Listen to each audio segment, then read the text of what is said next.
My sister also went with the same uh, group, and her main objection to the rapture occurring soon is that she says this hasn't been completed yet.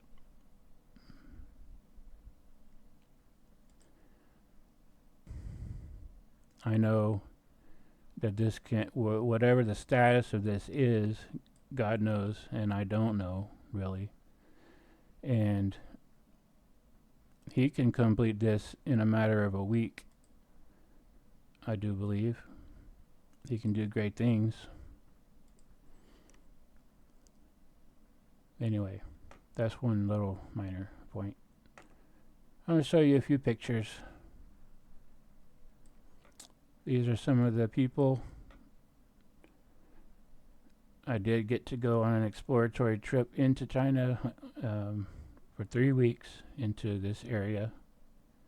And here's some of the kids.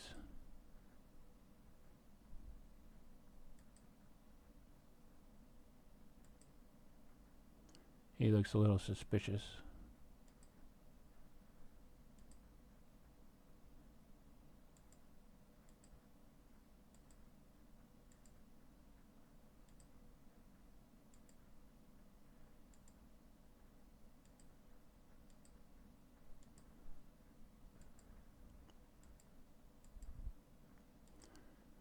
I really like the region.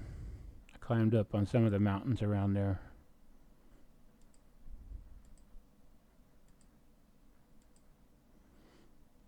Very humble people.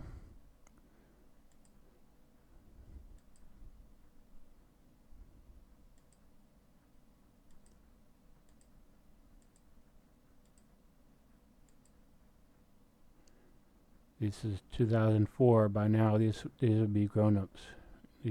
All these kids would be grown up by now. This is my favorite one.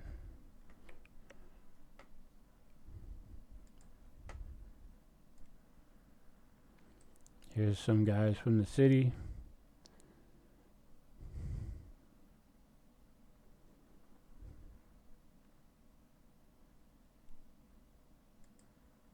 So I guess the reason I have not joined in the conversation, the group, yet, is that I haven't really had, everybody has heard the message of what Mr. Joshua from South Africa,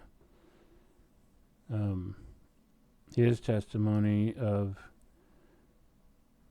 the Lord coming to him and telling him that the Exodus was to come on September 23rd. And like everybody else, I asked for confirmation about that. But I can't say that I really had any kind of really firm confirmation. I see numbers and license plates and convergences of things without explanation all the time. So all the people that have seen things like that, license plates and etc., I can't really take that to heart because I see that all the time anyway. So it doesn't really mean anything to me or much. I can make it mean something if I want to, but to try to not be deceived, I need a confirmation that is undeniable. But I'm good at listening to many testimonies, and that's what I've done. I have watched and listened to probably thousands of hours of you guys' videos, and to the point where I am almost nauseous of some of the scriptures that are repeated over and over and over and over to explain all sides of the dispute. There's a my brother believes that this could all be run by Google and ChatGPT and AI and all that. And it is a little bit unnerving how many of the testimonies you can tell are helped out greatly by Google and ChatGPT and AI and all that. It's almost like handing the enemy your playbook a little bit and asking the enemy if what you're thinking is true. And then the enemy hands it back to you and says, yeah, that's right. And then you believe it. But at the same time, I believe in the power of God to do things amongst us, even in the presence of great deception. And whereas the enemy did move Jesus towards the cross to evil men, at the same time, it was the enemy that got tricked in the end when the Messiah came and did what he said he would do since the beginning. So I see duality and patterns of the way God works, even in the midst of deception and through it. And we all see that. You all are witnesses of that and are describing it each a day with your videos of how the enemy meant something for evil and God meant it for good.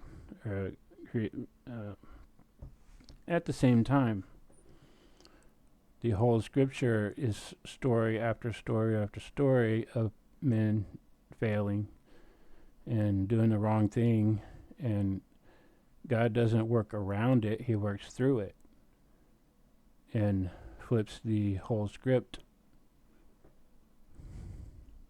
by the end.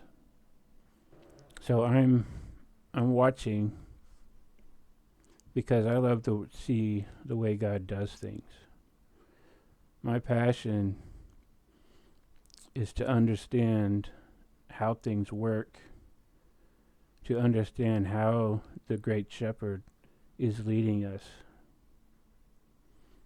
I love to see how he flips the script and all the things that the naysayers say becomes true, and all the things that the believers say also becomes true at the same time.